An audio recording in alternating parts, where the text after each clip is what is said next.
going to sip my coffee, but it's cold. So I'm actually going to wait. I'll heat that up afterwards.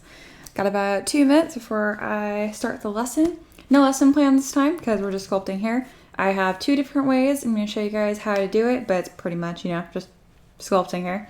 Pretty much everything that I'm going to be going over, you can also apply for sculpting fur, but just it's a little more complicated sculpt fur because it's a lot more like individual hair chunks as opposed to like this where she has like just long hair.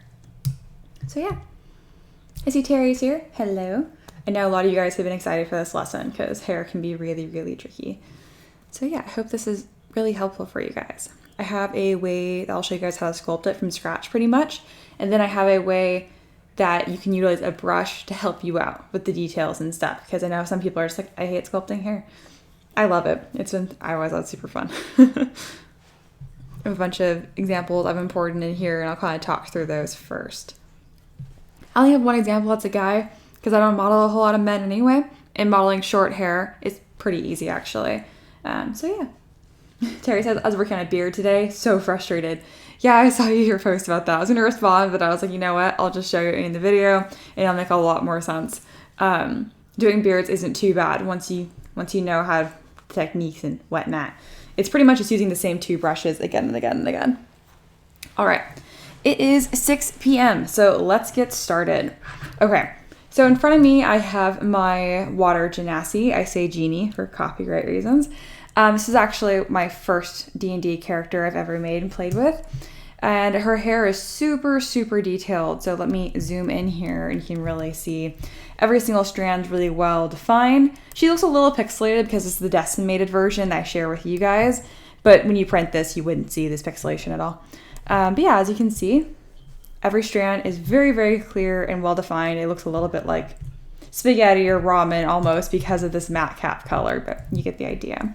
I did that using a brush and some sculpting techniques. So, for example, this is the brush. This is what I sculpted. It looks pretty much the same, which is good. I want that to be seamless.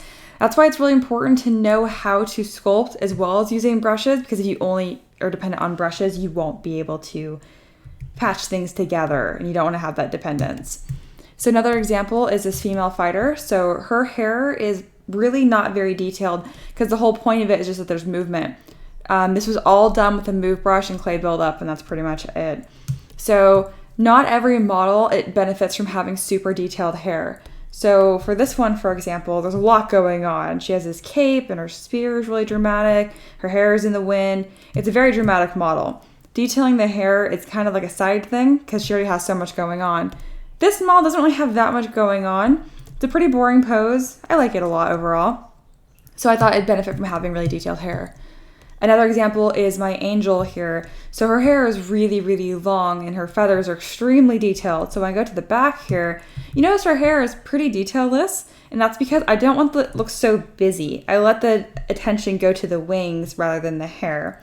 And again, how to do these really simple little braids right here. I'll show you guys how to do that as well. It takes like 2 strokes. It's because it's not a real braid. Just get the idea across. And then last but not least, this is my only male example here with short hair. So just pinned back pretty much, really slick back. But you get the idea that it's hair and it's really clear. So let's get into examples of doing this. This lesson will be a little different because it's just going to be a lot of me working through stuff. So usually I leave the Q&A until the end of the lesson, but for this one, for anyone that's here joining me live, thank you by the way, you can ask questions while I'm doing it. I normally don't do that, but again, this is more of a working demonstration rather than me explaining button clicks. So what I have right here is the female head, so I'll be doing female hair first. And this is just if you click on comma to bring up Lightbox, she is right here. I am using my custom UI, but it's not going to affect you guys because everything I am doing will be in the subtool palette right here in geometry and in subtool. So I'll be clicking on these a bunch, but don't worry again, the custom UI isn't going to affect you. And I like having my pink and black UI. Okay. So for her hair here, for this example, I am going to do like long-ish mid-length hair, and I'll have it slicked back, kind of. We'll see what we want to do. I'll play with it. As far as like how to do like blunt bangs and stuff, it's the same technique. So if you want me to show you, just let me know. But let's just get started before I keep talking. Okay.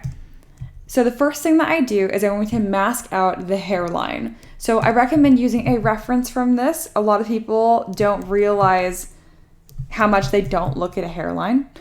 So when they go to do it, it's really, really challenging and they tend to make it too low. And if you do that, it's going to look kind of like a barbarian almost. Just keep in mind that your forehead is about the size of your palm. So just kind of like a little reference. So it's a lot bigger than you think. Another misconception is because I know like children, when they draw faces and stuff, they'll put the eyes like up here. And the reason for that is they don't realize on a bald head like this, your eyes are in the middle of your face. Most people think that they're really high up, but no, it is square in the middle of your face. And when someone's bald, it's a lot easier to tell that. Just keep that in mind as well for proportions. All right, so I'm going through here and I am masking out what I think her hairline is. I see the abandoned just joined. Hello and welcome. And I'm not worried about this being too exact. I'm making sure I'm getting some pretty close to her ear here. Your hairline is closer to your ear than you probably think. That's about the correct gap. Making sure that's pretty tight. This looks pretty good. If you want to add something like a widow's peak, now would be the time. You just do a little bump right there. For this example, I won't be doing that. Okay, we're moving a little bit because our hairline is a little low. And there you go. That's pretty good. So once you have it masked out, you're going to want to extract this into a new object. If you sculpt the hair directly onto the head, you're gonna have a hard time giving it proper volume and stuff. So just go to your subtool palette, scroll down to extract, and make sure double is turned on. When double is turned on, it's going to make this mesh extract away from the head and extract into the head. So you won't see it into the head, but you'll just have more of the mesh to work with and you won't have to worry about poking holes through it as much and stuff like that. 0.02 is the default and I like that. So this looks good. It's a little thin. So I actually like to make it pretty thick and ridiculous. So I did 0.03 here. I'm gonna go even more. See what that 0.04 looks like. Click extract again. There we go. So it's way thicker than you probably would expect it to be, but this is a much better working point. So once you've extracted, keep in mind it's only a preview. So every time you click, it'll go away. To keep it, you must click accept. There you go. So you can get that visible again by clicking the little eyeball. And whenever you extract an object, it will keep your mask.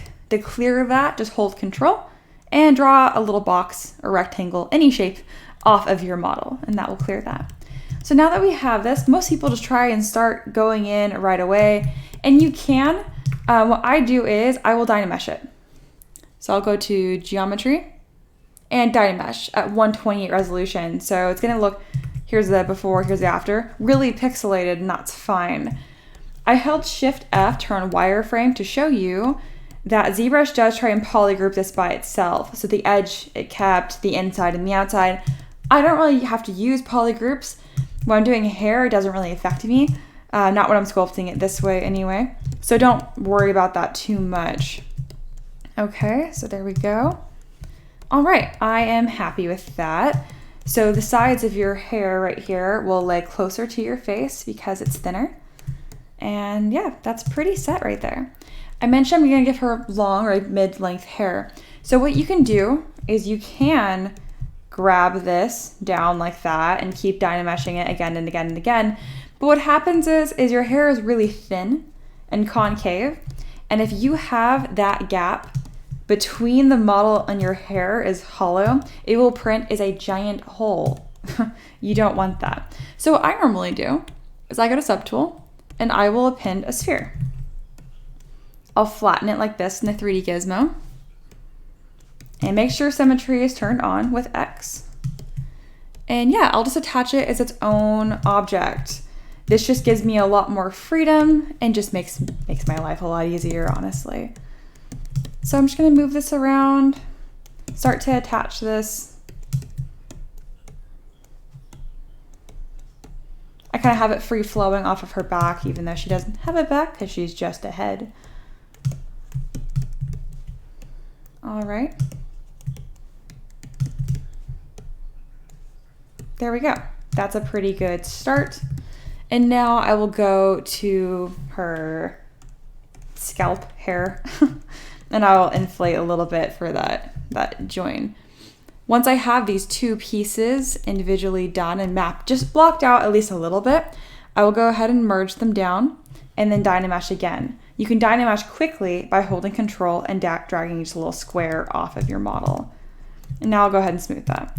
So now I don't have any weird thinness issues going on, and it just, for me, it's easier to manage when I'm doing a full model. Going in with the inflate brush. That was my fish, like trying to jump out of the tank. Anyway, and right now is the fun part. You can just kind of play with the shape that you want. You really want to make sure that you're pulling the hair away from her head and not pulling it towards. You don't want it to look super thin. It just doesn't look as attractive and stuff. Okay. So I'll just have her hair slicked back. That's kind of hairstyle I'm going to go with. So once you're trying to build up form and stuff, go ahead and go to clay buildup and start blocking out the kind of shape that you want. So I'm just kind of scribbling here. Let's click solo. Okay, here's a good example. So see how this is tearing up the mesh right here? That's because my brush thickness or size, the brush size is larger than the thickness of the mesh. See how like it's overlapping? You can prevent that issue from happening by going to brush, auto masking, and then a back face mask. I have it as a button right here too. So what that's gonna do is now when I try and build up form right here, it's not going to like rip the bottom of the mesh. That doesn't usually end up being a huge problem because you'll just Dynamesh and it will fix it, but it might be a problem later on. So I just like to show you guys that just in case that ends up being an issue. So when you're using the clay buildup brush, you're really just trying to define like hair strand direction.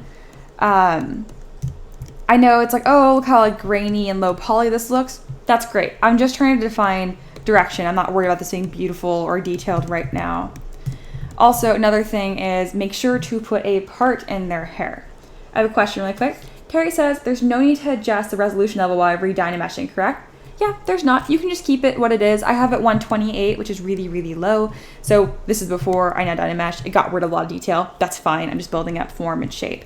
I will increase resolution as I want to preserve more detail. So right now I'm going to create a part in her hair with Dam Standard. So here we go. That's a really severe part. And I like it for really severe like that. And then I'll go back with a pinch brush and pull it back together. So I Dynameshed it and it kind of ruined the crease. So this is a good time for me to increase resolution. I'll put it to like 300. There we go. It just kept it a bit better. I don't need to be perfect, but I just want to keep that in mind. So I'll go back to clay buildup.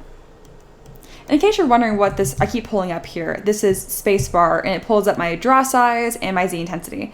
I'm not really touching Z intensity a whole lot right now. Around 10 is fine, but draw size, I'm just picking the size I want the strand of hair to be. So I'm going to smooth out this roughness before, since I'm just kind of concepting right now. And then I'll go back in, make the brush size smaller, and I'll continue to just define direction here. So now I'm kind of increasing the intensity and brush size as I want these. I'm looking a little more confident in what I want this design to look like. So I want these strokes to stay a bit better. There we go. So yeah, I have some crisscrossing happening right here because I'm trying to do it quickly. I will smooth areas like that out once I'm more confident in what I want. And then I will make sure it has very, very clear direction.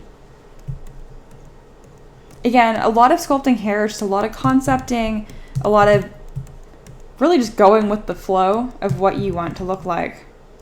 So there we go. I'm pretty happy with that. For the sake of this demo, I'm also going to put some hair strands right here. Usually her back would be there, so you wouldn't even see this, but might as well, so it looks less weird.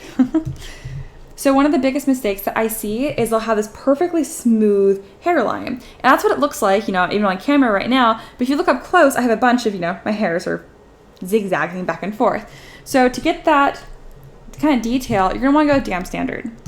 So let's do a quick overview really quick. One, I use extract. I masked up my area of my hairline. I extracted it. And then I use a move brush to Dynamesh out this shape. Then I use clay buildup to define hair direction. So 3 steps. Extract, move, clay buildup for hair direction. Try to get those 3. And of course, get the hairline first. And the 4th step is detail. So for all my detail work, I'm going to use the Damn Standard brush. Using Alt specifically. So this is Alt held down, and this is without Alt held down. So you can see it inverses it. So I will be doing a pattern of this just back and forth. So here is with Alt, here's without. And I'll keep doing this back and forth because I'm just defining each one of these hair strokes here. So it looks really carved out. It's a little more severe than I want it to be because my Z intensity is so high. It was at 30. I'll put it at 20. But I like how defined it is up here. But on the sides here, when you have less hair you're dealing with, you don't want it to be as severe because it's not going to make sense. Same with like her part in her hair. There'll be irregularities in that too, but I can't do it right now because I'm perfectly in symmetry. But I'll worry about that later once I move out of symmetry. In the meantime, I will just define that up a little better. But now when you look at her hairline, look how uneven it is. But it looks so much more natural and her hair has a lot more depth to it. There we go. So I will do that same kind of pattern with using Damn Standard. I'm going to increase the intensity here because there's more hair. And without Damn Standard. And just kind of pulling through. And continuing these lines. Again, this is pretty sloppy right now just because I'm doing this as a demo. Notice how these ends are really harsh. I would usually do this with a lower intensity, but for the sake of the demo, I feel like this makes it a bit more clear.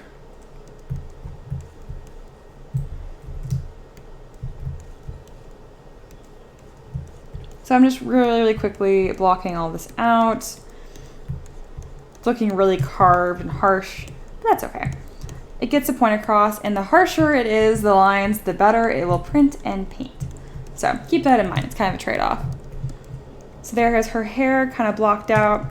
You have these really unsightly divots. There's 2 ways you can fix that. One, just not doing them in the first place by using lower intensity, or you can smooth out and then recarve over it.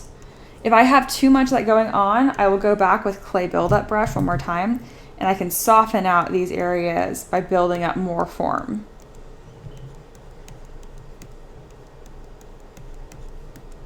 So yeah, I never keep hair perfectly symmetrical because it doesn't look very nice, honestly. So I will click X to turn off symmetry and then grab my move brush. And this is where stuff is really fun because now I have all these harsh lines. Look how good that looks when it sits together. So I will use that to my advantage with those preset lines that I created. And then using move brush and then pinch. Whenever you sway fabric or hair, make sure you don't look at it just from one direction. You look at it from 2. Because for instance, this has a wave here, but it's perfectly straight here, which looks a little weird. So you want to make sure that that has a little bit of a wave to it as well. So now that I'm doing this, I'm like, you know, I think it'd look cool if her hair was off to one of her shoulders, maybe. I still think it's weird how perfectly symmetrical up here is. Usually I do like a part that's not in the middle, but this is fine. I'll go back into symmetry to build this up a little bit more. I think it's a little too flat to her face. I can do kind of like a royal, like, I don't know what it's called, those hair twisty things, like what queens have, usually evil queens.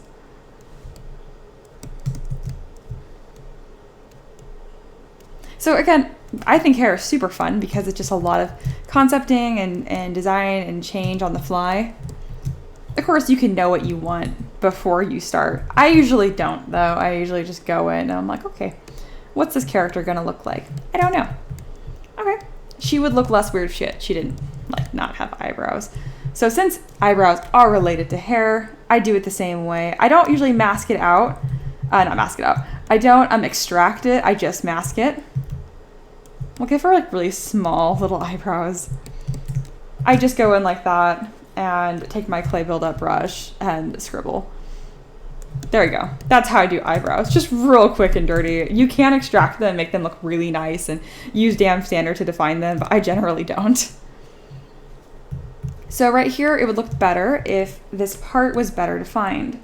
So I'll go back into symmetry and I will go through and define that part more. It just makes the hair fall more naturally and just make more sense overall. And then we want to join it back together. You can use inflate, but usually pinch works better. So yeah, I think I covered everything that I wanted to for this sculpting from scratch hair demo. I'm trying to grab that. There we go. She now has a pretty-ish hairstyle. It's pretty carved up, but for doing it in less than 10 minutes, you kind of get the point. What I mentioned before about how to do quick braids, I just turned symmetry on, so it's on both sides of her head, and I just use my clay build-up brush. I do a big curve and a big curve under it, and that's it. This is not the way I'm going to do it forever. I'm definitely going to learn a better way to do this at some point. But as of right now, this is such a quick way to do it. Just do these interlocking loops. And now her hair is a little more interesting. And I can go back through Dam Standard. I mean, those are really chunky braids. I'd probably do it a lot smaller if I was going to do that. But you get the point. Let's see, I have a question. Arcane asked, do you pose before hair or after? I usually pose before. Well, okay. So I do the hair like in symmetry right away, but I usually don't pose the hair until the model is posed because I like for them to flow together. So for example, let me hide these. I'd pose her first, and then once her cape was flowing this way, I'm like, okay, now her hair is also going to flow that way. Similarly, I pose her body first, and I kind of like that she has this curvy hourglass shape, but like this really flowy dress, and so I have her hair doing the same kind of flowy nonsense. And there's that example of that braid. It's really, once you know how to make it, it's like, oh, that wasn't very hard or interesting. That's how I do it. Again, this is a good example of the crease problem. This guy had it a lot, but I just smoothed it out and then just did a better job with it. Also notice how uneven the hairline is. That's good. He has a widow's peak just for more personality. Let's turn these back on. But overall, I think her hair looks pretty nice just for being a really simple demo. Now, the way to bring this up a notch and get something like this, you could use a hairbrush. And I will now show you guys how to do that. Why is this symmetry all weird? Anyway, you could sculpt this from scratch. There's nothing from stopping you. It'd be the same thing of just, you would take every strand of hair a lot more seriously. You would really define them. So I would, for instance, I'd go through here. I'm just gonna show you guys instead of talking because this is art. I should show. So what you would do instead is you would take your clay buildup brush, and every single strand that you define like this, you would go through and define really well with the Dam Standard brush. So there we go. I have a really defined hair strand there now. And doing that enough times using Alt Dam Standard on the edge will give you a really nice edge like that. And it's very, very, very clear. But I run an art business and I don't want to spend 80 hours on hair. Honestly, if I did this for fun, I don't want to spend 80 hours on hair. I like using hair brushes. I don't use it very often. I only do it when it's a model that needs something interesting. Like, I just thought she wasn't that interesting, this character. Even though I love her, I made her, but still. This character, for example, I don't think would have benefited that much from super detailed hair. But if you do have a character you just want to have detailed hair, get a hairbrush. I bought this one for not even $5, I think, from Danny Mac. Where is it? It's here. Anyway, and once you purchase the brush, you can click load brush and literally just load it in. I also bought, actually this was free on Bad King. This is a braid brush. I didn't know this existed. Oops, that's backwards. I didn't know this existed before I started my braid technique. And there you go. Braids they're complicated. It's the same 3 strands overlapping again and again and again. So this technically isn't correct. This looks more like a fishtail braid, but it's cool. It's way more detailed. It saves me a lot of time. There's no shame in using that. It looks much better than what I did here. So the actual hairbrush I was talking about though is right here, Danny Hair version 1.1. And you're gonna have all sorts of different tubes. So here's the first one, what that looks like. And then there's thinner examples and even thinner examples. Now, as you can tell immediately, you're like, oh, well, that looks really like harsh and jagged. Yes, that's how they are. So it's gonna lock wherever you first touch, which is nice. Oh, it glitched right there. So I can readjust it after the fact. See? I can also, if I go down to the edge here, see how it lights up this black and red bars? If I drag off really gently, see this is too far, right here, there you go. See how that red line connects? I can hold my pen down and I can draw out more, and they'll continue. It also usually glitches and duplicates it, whatever. Also, a note about this, if I was trying to add a hairbrush, notice how it like sticks to her hair in kind of a weird way. You can prevent that by going to, I always forget where it is, going to picker and going to once Z instead of continuous Z. So now when I do it, it's gonna go where I tell it to. See how it's off of her head? It's not like stuck to it. And sometimes this can be a lot easier if I wanna do like really dynamic hair with some of it, here, I'm gonna do it on the other side, with some of it whooshing into the wind and whatnot. This could be really beneficial. Something else I want to mention about this is if I hold Shift F, you'll see that it's its own poly group. This is really, really nice because that means I can go back and I can adjust strands individually.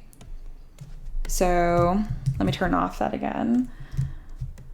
So I can go ahead and go in here and just adjust this. So right now, of course, it's working like that because it's its own object, it's masked off. But if I get rid of the mask and then turn my poly group masking, go to brush, auto masking, put that to 100.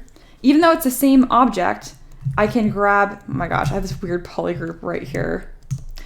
Anyway, I can, if I click this, I can move just this hair strand, which can be really, really helpful.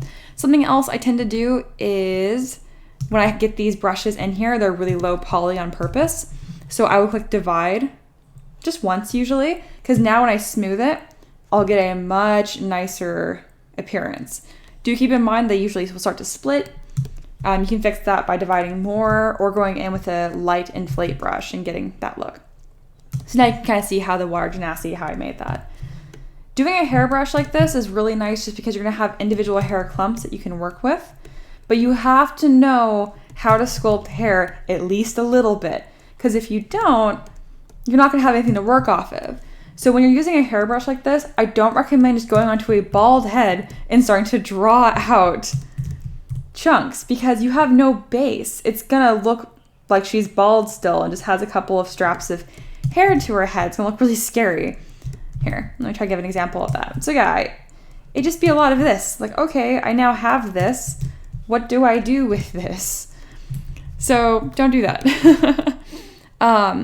You don't have to go as far as I did with detailing it all. You could just get the base after you extract and start putting on hair strands like this. But just so you get the idea. We are coming in about 26 minutes here, which I know this has been a long demonstration. Thank you guys very much. I hope this has been helpful. If you guys have any questions, I especially encourage you to start asking them now because I will probably move on to something else otherwise. So right now I'm kind of playing with this and tucking it in. So there you go. She has one super good detailed hair strand. And I'll go back to my water genacity so you can see this hair again. Here I'm gonna unify this so it stops behaving all weird. There we go. So as you can tell, this is the hairbrush, but this is what I sculpted. So there is a pretty substantial difference. Again, here's a hairbrush, here's a hairbrush, here's a hairbrush. This is sculpted by hand, this filler stuff. Terry says, do you mind showing the very beginning again, how you added the sphere for the bottom of the hair and then joined them together? Of course, not a problem. Okay, let's see. Awesome, it's still there. I was like, I don't want to do it again. Okay, there we go. So, just going from the very, very beginning here, I've masked out my hairline. I've extracted it. Now that I have extracted it, I'm going to append a sphere. I'm moving it up. 1 second. There we go. I kind kind of positioning it where I want to by hitting W and then moving this little gizmo. I'll flatten it a little bit. If I want to get really fancy, I can add a bend arc to it so it has a little bit of curve already going on for me if it's like really long hair, for example. That's just a fancy thing. You could do that yourself easily without using a deformer. I will always go through Dynamesh as well. And then now once I have these two chunks here, I will click on one of them, whatever's on top, and then click merge down. Once they are merged together, make sure you clear your mask and then Dynamesh these together by going to geometry, clicking Dynamesh, and then you can smooth. And now you have pieces. You don't have to do that. Again, you really could just keep your top piece here. Let me delete this. Okay. Keep your top piece here and then just get your shape. I'd mask this because if you don't mask it, it's gonna like pull through her ear and stuff. So I'd mask like right there. You could really just do it like this and Dynamesh a bunch of times. Make sure you go in with inflate. This is absolutely an okay way to do this, and it could be a bit faster. I do this sometimes too. I'm real inconsistent sometimes. When I'm paranoid about there being a hole, see already there's a gap between her neck and her hair. Those little things can cause holes in your 3D prints, and whenever I find them, it's so frustrating. Okay, cool. That's what I missed. Thank you. Not a problem. So yeah, now this is her hair base again. Do you guys want to see me block out a beard? It's the same process, but if it helps you guys, I have no problem doing that. Gonna save this just in case I go back to it. Here. Terry says, yes, sure thing. File open. I have this orc monk I've been working on, which I think would be a great example. And as you can tell, he has a beard. Okay, so that's his face. That's his beard. So if you're curious how I made something like this, that's what I'm going to show you guys right now. Okay, so what I'm going to do is I'm going to actually, you know what? I'm just afraid of, let's just go to this default head. I just want to show you guys an example of what this is going to look like. I think this model right here, space model, is so ugly and terrible, but it's okay. I'm doing a demo. I will get over myself. Okay, so you have a model. Good start. Once you have a model, you're going to do the same process of masking out your area that you want to have hair. So, he's such a weird little mouth. Ugh, I don't like this model. Why is his mouth so small? Keep in mind the way that like beards naturally form. Like there's usually a part that connects to the lip, but like not all the way across. Like I've never seen a dude with that much hair. It might look like that because it gets long, it'll grow, but usually there's like little gaps right here. Okay. Usually it follows the jawline a bit. Some dudes, it follows their chin more. There you go. This is my beard mask out shape. There. I'll go to subtool, extract, double, extract. There we go. Looks terrible. And then Dynamesh. So I just want to have this base shape here. So this is going to be a pretty boring beard. I'm not going to do anything super special with it. For instance, the troll I just showed you guys was really stylized and cool looking. And all I did was just make that in my, this stage, my base mesh stage. I just made it an interesting shape. But this is good enough. So I'm going to go straight into adding detail because there's not a whole lot of flowing beard I'm going to be doing anyway. Once I have it a little smoother here, I will go in with clay buildup and I will just start adding some texture to it. Real quick and simple. Boom, textured. And once I have that, I'll go with damp standard. And doing that trick that I mentioned earlier, well, it's not really a trick, just a technique where you have alt damp standard and then regular damp standard right next to it. And then naturally doing that on the edges here, we'll start to pull them in.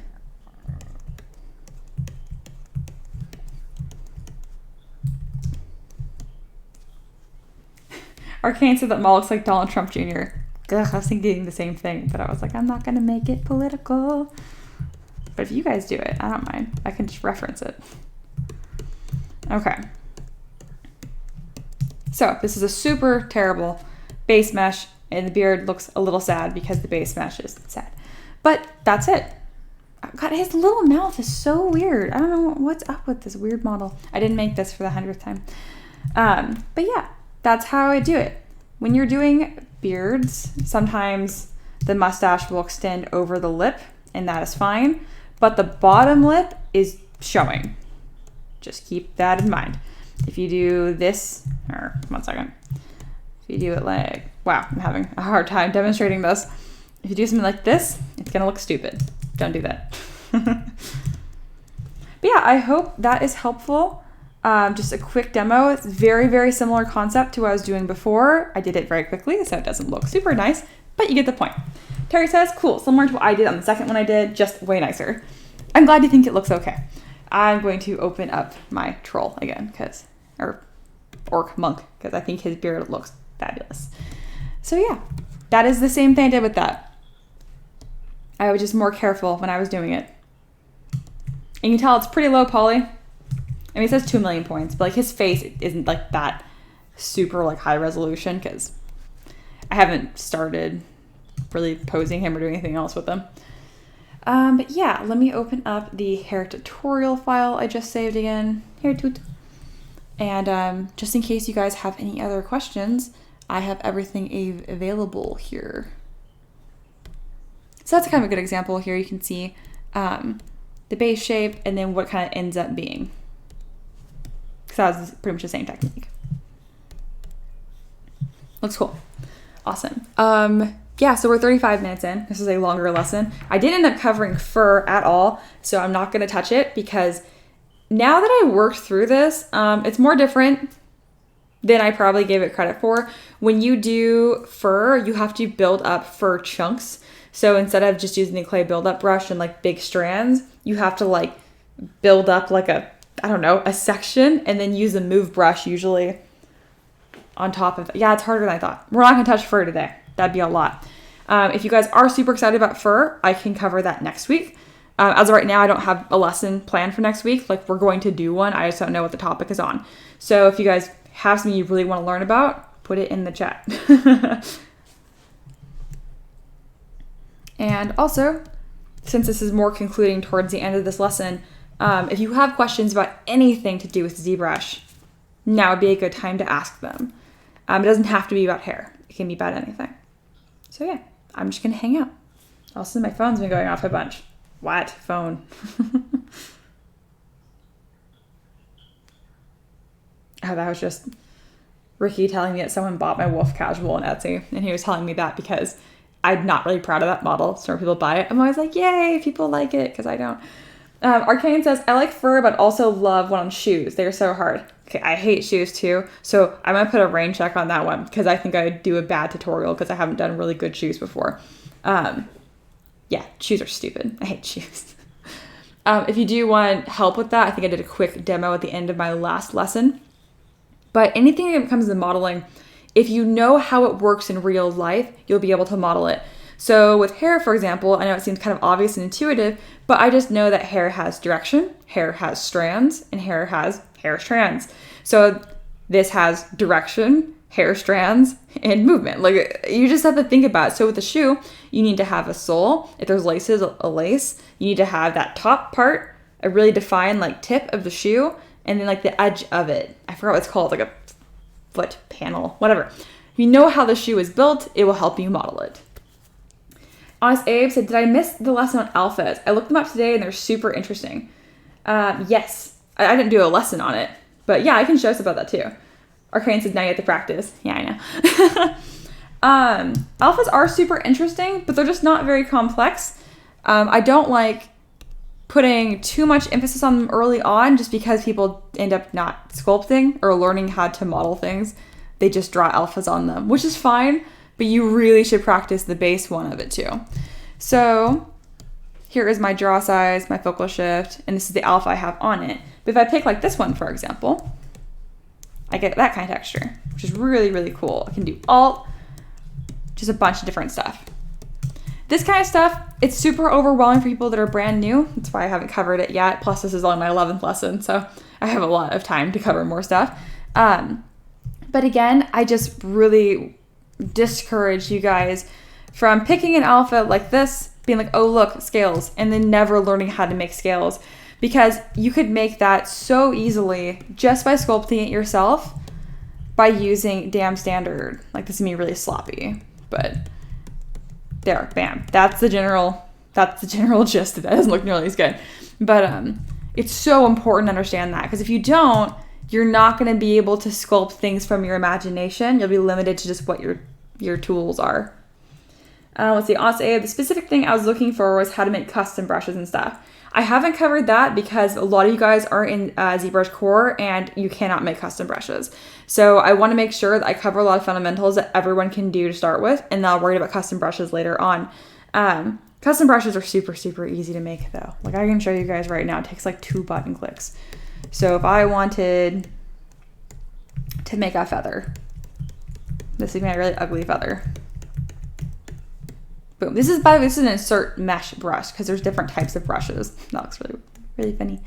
There's my super gorgeous, so pro feather. If I just click B, I can click create, insert brush. I haven't done this in a while. Insert brush, click on new, and now I have a brush. And what's cool is, I know, ZBrush, you're being so upset about this. Stop. Okay. And now I have this feather brush, and I can just drag a bunch of them onto her face. That's how to do an insert mesh brush like that. It is super freaking easy. And again, a lot of you guys use ZBrush Core, and you can't even do that. So I don't want to make lessons based on entire things you guys can't do. But eventually I will cover these things, but there's still so many fundamentals that I haven't even covered, like alphas, for example. So yeah. As far as doing insert multi-mesh brushes, that would be more like Danny Mac's hairbrush here. Like the way, or the braid. So the way that these people made them is they just made one segment like this, and then you're telling ZBrush to duplicate that as you draw this line. So every single, see like the black and red, each one of those segments is that piece they made. See what I mean? That's a little different, a little more advanced, and I will touch on that later. Oz cool. I'm in core still for now, but thanks. Super interesting. Okay, cool. Yeah, so I wouldn't even have helped you. So I'm glad I haven't done that yet. But now you know. And that was something to look forward to if you guys do want to upgrade to bigger ZBrush. I'm going to open this file again because I accidentally deleted a bunch of stuff. There we go. But yeah, alphas are super, super cool. Just make sure you learn how to sculpt. All right. We're at 6:41 right now, so I'll probably sign off in like 4 or 5 minutes, assuming there's no questions. But again, super want you guys to ask questions. So yeah, I'm here until then. Abe has the 2020 core feature list. Said something about custom brushes. I was looking that up. I haven't looked at the 2020 anything, so that'd be cool if they added that. I have no idea. I don't really keep tabs on core like I used to because I don't use it. That'd be really cool if they did that. Alright, because I saw it in the Discord, people are still confused with the rewards. That's like the #1 way to get like a pissy response from me, and I'm sorry, it's just like a huge pet peeve of mine. But your rewards are available in the Discord, they're available in an email. I usually do Patreon message this month, and they're also the top post on Patreon. If you go to post, it is the #1 pinned post, always. And I change the links every month. I don't think people understand, but I have to change the links every month. Otherwise, you could just become a patron once and you'd have access for the rest of your life, which wouldn't make any sense. It's not fair to you guys. So that's why there's new links every month. All right. Cool for the lesson. Made a lot of sense. Good. It's not there, the custom brush button, I mean. Then that means you can't do it because you have core. So core does not have it. Terry says just one last question. I'm ready. And I hope that didn't sound too pissy about the funny rewards thing. I'm just being real upfront. If you ask too many times, I'm going to be not nice to you because just look anywhere on Patreon. I have it on the overview 3 different times. All right, Terry, where do I find my rewards? I'm going to fight you. I know Terry knows. That's why that's funny and I'm okay with that.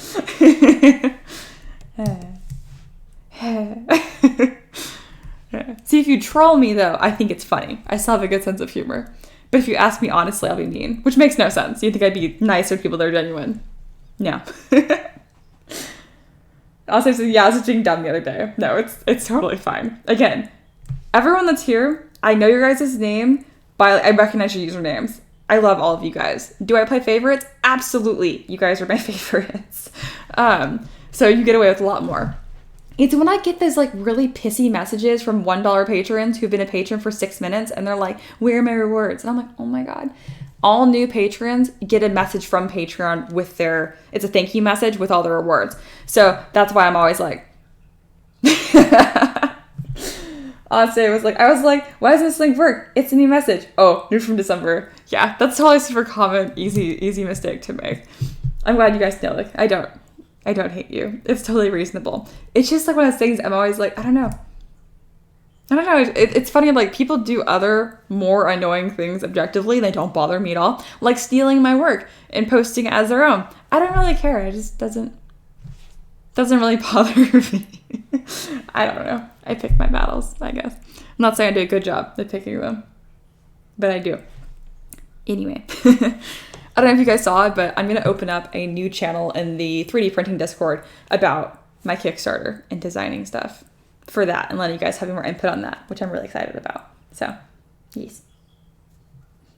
Terry says, that stuff bugs me and I don't model. Yeah, it's I'm glad it bugs you guys, and I appreciate you guys bringing it to my attention. I do, because I don't look for it, and I have no other way of knowing. The only time I threw a huge stink was against a Lego, when Lego took my model to advertise my Ludwig Guardian for their resin water washable resin. That one I made a huge scene on, because that's not like a nobody company. People know that company, so I hold them to a higher standard of not stealing stuff. They were kind of they apologized a bunch, and they're like, we're gonna send me free resin, but they didn't. Whatever. I don't care. They took it down. That's all I care about. But yeah, at this point I'm just talking with you guys, which I do love doing. But for people in the future watching this video, I'm sure they're like, is she gonna say anything important? No, I think I'm done saying anything important. So I'm probably going to sign off. Today is Sunday, so I'll be doing a public live stream tomorrow. And it will most likely be one of my Kickstarter models, because I have nothing else to work on right now other than the elementals, which are probably going to win. I am so stressed, happy, nervous, excited about the elementals winning. It's like everything I'm not good at modeling. So that'll be really fun. I was kind of hoping I'd win though, because then I can practice. Anyway, you guys are wonderful. I love you guys. And I'm going to sign off. If you have questions and you're from the future or present, Discord, message me at N3DM and I will help you guys. So yeah, see. Cool. Make sure something important. Cool. I'll see you guys later.